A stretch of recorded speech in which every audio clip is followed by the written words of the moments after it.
हाँ तो प्यार से नमस्कार, स्वागत करता हूँ अपना स्टडी प्लेटफॉर्म रूस कोई सेंटर प्लेटफॉर्म पर। उम्मीद करूंगा आप लोग स्वस्थ होंगे, मस्त होंगे, जबरदस्त होंगे। तो आज की क्लास में बच्चों हम लोग बात करेंगे उपसर्ग और प्रत्यय के बारे में। बहुत ही एक अच्छा, ये आप लोग को हिंदी ग्रामर में एग्जाम में उपसर्ग और प्रत्यय के बारे में पूछता है बच्चों। तो हम लोग बढ़िया से सीखेंगे उपसर्ग होता है क्या और हमारा प्रत्यय होता है क्या। उपसर्ग जो होता है प्रीफिक्स और जो प्रत्यय होता है वो सफिक्स, है ना। तो हम बढ़िया से इनको जानकारी लेंगे। अगर आप सब वर्ण विचार नहीं देखें, शब्द विचार नहीं देखें, संधि नहीं देखें, वीडियो सबका इस वीडियो को डिस्क्रिप्शन में डाल रखा हूँ, तो जरूर आप सब देख लीजिए जाकर। और इसका नोट्स आप लोग को इसी डिस्क्रिप्शन में मिल जाएगा बच्चों। पूरा बढ़िया से आप उसका प्रिंट आउट भी निकाल सकते हैं साइबर कैफ से जाकर। चलिए स्टार्ट करते हैं क्या होता है उपसर्ग और प्रत्यय। अगर क्लास 8 में और क्लास 9 में 10 में पढ़ रहे हैं और इस बार 2025 के बोर्ड देने वाले हैं, तो इसके लिए यहाँ से क्वेश्चन जो आती है 4 इसमें से क्वेश्चन आती है उपसर्ग से और 4 प्रत्यय से क्वेश्चन आते रहता है। तो हम लोग बढ़िया से समझेंगे क्या होता है। उपसर्ग का हम लोग परफिक्स और सब प्रत्यय का हम लोग सफिक्स। परफिक्स मतलब जो फिक्स पहले हो और सफिक्स मतलब जो बाद में शब्द फिक्स हो, है ना। तो चलिए पहले हम उपसर्ग की जानकारी लेते हैं। उपसर्ग होता है क्या, है ना, जिसे हम लोग परफिक्स कहते हैं। जो शब्दांश पहले आकर शब्द में फिक्स होता है उसे हम लोग उपसर्ग कहते हैं। जैसे कि लिखा गया, वह शब्दांश जो किसी शब्द के पूर्व, पूर्व मतलब पहले लगकर, पूर्व पहले लगकर अर्थ में परिवर्तित कर देता है या कर दे, उसे हम लोग उपसर्ग कहते हैं, अर्थात हम लोग परफिक्स कहते हैं बच्चों। जैसे कि सर एग्जाम्पल आप सबको हम देंगे, अभी आपको पहले हम बढ़िया समझा देते हैं क्या है ना। उपसर्ग दो शब्दों से मिलने से बना है बच्चों, उप प्लस सर्ग। इसमें उप का अर्थ होता है बच्चों समीप। क्या होता है बच्चों? समीप। एग्जाम में कई बार पूछा है कि उप का अर्थ क्या होता है, तो समीप होता है। और सर्ग का अर्थ क्या होता है बच्चों? सृष्टि होता है, सृष्टि करना। क्या करना? सृष्टि होना। ठीक है, चलिए ये समझ में आ गया। उपसर्ग के प्रयोग से शब्दों में एक नवीन विशेषता होती है। जब हम उपसर्ग लग जाता है तो उसमें एक नया शब्द, नया विशेषता निकल जाता है ना। जैसे में यहाँ पर लिखा हिंदी में जो उपसर्ग मिलते हैं वे भी सभी संस्कृत, हिंदी और उर्दू में भी मिलते हैं। जो जो उपसर्ग होते हैं, मिलते हैं, वो संस्कृत में भी होते हैं और हिंदी में भी होते हैं और कह सकते हैं उर्दू में भी होते हैं बच्चों। जैसे कि यहाँ पर मैंने एग्जाम्पल में दिया आगमन, आगमन। तो यहाँ पर अगर हम इसको संधि विच्छेद करते हैं आ प्लस गमन, तो यहाँ पर अर्थ जो होता है आ प्लस गमन, जो गमन के साथ आ लगा हुआ यही उपसर्ग बच्चों। उपसर्ग कहता है कि हम एक शब्दांश के पहले आकर लगते हैं और लगने के बाद एक नया शब्द का हम अर्थ को परिवर्तित कर देते हैं, उसे कहते हैं हम लोग उपसर्ग बच्चों। जैसे कि यहाँ पर लिखा भर पेट, है ना, भर पेट, भर प्लस पेट, पेट कैसा खा रहा हूँ? भर पेट खा रहा, तो भर इसमें हो गया उपसर्ग बच्चों। निकृष्ट, नी में, निकृष्ट में क्या उपसर्ग हो जाएगा? तो नी हो जाएगा। उपस्थित, उपस्थित, उप प्लस स्थित, तो उप हो जाएगा आपका उपसर्ग बच्चों। क्या हो जाएगा? उपसर्ग हो जाएगा। प्राजय, प्रा प्लस जय, तो प्रा हो जाएगा आपको उपसर्ग। और जय का अर्थ भी होता है जिसका जय जयकार होता है ना। तो कुपुत्र, जिसका कुपुत्र एक होता है, सुपुत्र होता है। जो बढ़िया पुत्र होता है सुपुत्र कहते हैं, और जो खराब पुत्र होता है, जो नालायक होता है पुत्र, उसे कुपुत्र कहते हैं। तो कु प्लस पुत्र, तो कु का पुत्र का अर्थ हो जाता है, तो इसमें उपसर्ग क्या हो जाएगा? कु हो जाएगा। क्या हो जाएगा? कु प्लस पुत्र। सु प्लस पुत्र, सुपुत्र, तो सु क्या हो जाएगा? उसमें उपसर्ग हो जाएगा। भर पेट, भर हो जाएगा उसमें उपसर्ग। कु मार्ग, इसमें क्या हो जाएगा? कु प्लस मार्ग, मार्ग मतलब रास्ता, और कु हो जाएगा उपसर्ग लगा हुआ। नीडर मतलब नहीं डरने वाला, नहीं डरने वाला। इसी को हम अगर नी प्लस डर कर देते हैं, नी को हटा देते हैं, डर मतलब डरना, भय लगना, और नी जो हो जाएगा इसमें उपसर्ग हो जाएगा। तो नीडर लगा, नीडर जो मिलकर बना, नी लगा उसमें उपसर्ग, तो नीडर यानी कि नहीं डरने वाला। और उसी को हम अगर नी को हटा देते हैं, जो डर हो जाता है, डर के मतलब डरने वाला, वो भय लगने वाला, है ना। तो यहाँ पर जो उपसर्ग हो जाएगा नीडर में बच्चों, नी हो जाएगा। अनपढ़, जो पढ़ता नहीं है, जो अनपढ़ है, अन प्लस पढ़, पढ़ मतलब पढ़ने वाला, तो अन लगा पर यहाँ पर उपसर्ग, तो क्या बना बच्चों, ये एक बन गया हमारा उपसर्ग बन गया। तो अनपढ़ में क्या उपसर्ग है, अन है। क्या है, अन है। अब यहाँ पर बताइएगा प्रतिमास में क्या उपसर्ग बच्चों, प्रतिमास में क्या उपसर्ग है सर, तो प्रति प्लस मास, सर प्रति हो जाएगा, क्या हो जाएगा, प्रति हो जाएगा, है ना। अति आवश्यक, अति आवश्यक में बताना बच्चों क्या हो जाएगा, उपसर्ग, अति प्लस आवश्यक, तो अति सर हो जाएगा आपका उपसर्ग। अपमान, अपमान में क्या हो जाएगा बाबू, उपसर्ग, तो अप प्लस मान, यानी कि अपमान करना, अपमान के बाद समझते हो उसका बेइज्जती करना, है ना। एक होता मान, मान मतलब होता है कि उसे आदर करना, मान मतलब क्या होता है, आदर, रिस्पेक्ट करना, क्या करना, रिस्पेक्ट करना। और उसी को अपमान कहेंगे, यानी कि उसको अभिमान, अधियान मतलब कह सकते हो उसको हम इज्जत बेइज्जत कर रहे हैं हमसे। अभिमान, अभी प्लस मान, मतलब अभी लग गया बच्चों उसमें, अभी लग गया तो उसमें घमंड हो गया। अमान का मतलब सम्मान, रिस्पेक्ट करने वाला, तो अभी प्लस मान, अभी मान का क्या निकलेगा बच्चों, तो अभी प्लस मान, तो मान का मतलब कोई इज्जत देने वाला, इज्जतदार, सम्मान जिसे कहते हैं हम लोग। और अभी लग गया बच्चों इसमें, अभी लग गया तो ये उपसर्ग लगा, तो क्या बन गया, अभिमान का अर्थ हो गया क्या बच्चों, ये घमंड करना, क्या करना, घमंड करना, अपने आप पर अभिमान करना। तो देखो बच्चों यहाँ पर अगर उपसर्ग जुड़ता है तो एक नया शब्द का ही अर्थ बदल देता है, उसे कहते हैं बच्चों उपसर्ग। तो समझ में बिल्कुल आ गया होगा कि वह शब्दांश जो किसी शब्द के पूर्व पहले लगकर उसके अर्थ में परिवर्तित कर देता है, उसे हम लोग उपसर्ग कहते हैं बच्चों, समझ गए। अधिकरण, अधिनायक हो सकता है ना, अधिनायक, अधिनायक, तो नायक कैसा, अधि है, तो अधि क्या हो जाएगा इसमें, उपसर्ग हो जाएगा, हो जाएगा ना, हो जाएगा।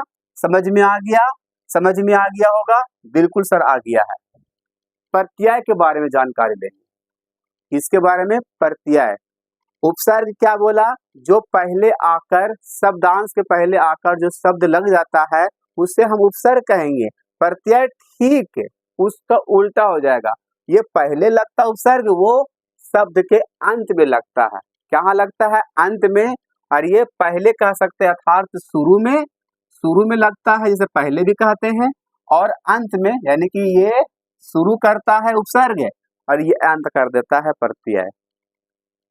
तो जो शुरू में लगता है शब्दांश उसे उपसर्ग, और जो अंत में लगता है शब्द उसे हम प्रत्यय, उल्टा अपोजिट याद रखना बच्चों, शुरू में लगना उपसर्ग और अंत में लगना प्रत्यय बच्चों, उसे कहते हैं, इसीलिए अंग्रेजी में कहते हैं उपसर्ग को परफिक्स कहते हैं और प्रत्यय को कहते हैं बच्चों सफिक्स कहते हैं। क्या कहते हैं हम लोग, सफिक्स, जो बाद में फिक्स हो उसे सफिक्स, और जो पहले फिक्स हो उसे परफिक्स। कितना अच्छा शब्द है, कितना अच्छा मीनिंग वर्ड है, जो कि याद रखिएगा, परफिक्स और सफिक्स, है ना। तो यहाँ पर जो लिखा है वह शब्दांश जो किसी शब्द के अंत में लगकर उसके अर्थ को परिवर्तित कर देता है उसे हम प्रत्यय कहते हैं बच्चों। जैसे में अब भालू प्लस वाला, देखो लगा यहाँ पर भालू, पहले भालू था अब यहाँ पर वाला लग गया, भालू वाला बन गया वो, मतलब भालू वाला कहने मतलब भालू बेचने वाला। यहाँ पर देख रहे हैं परिवर्तन हुआ ना, भालू था हमने उसमें वाला जोड़ा, अंतिम में जोड़ा वाला, यही प्रत्यय है, वाला है प्रत्यय, ठीक है ना। तो भालू वाला बन गया। अब भालू वाला में पूछे कौन प्रत्यय है, तो वाला है, समझ रहे। आलू प्लस वाला, तो आलू वाला, आलू वाला, आलू वाला इधर आओ, कहते हैं ना आलू कैसे किलो है, आलू वाला, है ना। कहते बच्चों को प्रत्यय के दो मुख्य भेद होता है बच्चों, कितने होते हैं, प्रत्यय के एग्जाम में कई बार आता है कि कितने भेद होते हैं, प्रत्यय के दो होते हैं, पहला होता है कृत प्रत्यय और दूसरा होता है बाबू तद्धित प्रत्यय। पहला कृत प्रत्यय और दूसरा होता है तद्धित प्रत्यय। इसका भी डिफिनेशन कृत का अलग है और तद्धित का भी अलग है, ध्यान सुनिएगा। प्रत्यय के बारे में ध्यान सुनिए। कृत प्रत्यय क्या होता है और तद्धित प्रत्यय क्या होता है बच्चों, ठीक है। कृत प्रत्यय क्रिया अथवा धातु के बाद लगकर, क्रिया मतलब जो क्रिया मतलब समझते हैं ना, करना, उठना, बैठना, रोना, सोना, धोना, पढ़ना, लिखना, चलना, फिरना, ये सारे जो है बच्चों ये क्रिया है। तो यही दिखाई देना चाहिए, पढ़ना, लिखना, धोना, रोना, सोना, खोना, समझ रहे ना। जिस क्रिया के अंत में ना हो वही क्रिया है, जिस काम में ना हो, जिस शब्द में ना आए वही हमारा क्रिया है बच्चों। क्या है? क्रिया, जिसे हम धातु के नाम से जानते हैं। क्रिया अथवा धातु के बाद लगकर उसके अर्थ परिवर्तित कर देता है, करने वाले प्रत्यय को हम कृत प्रत्यय कहते हैं, है ना। जैसे यहाँ पर लिखा गया मिल प्लस आन, तो मिलान यानी कि मिलान मतलब मिलने वाला, मिलान, है ना।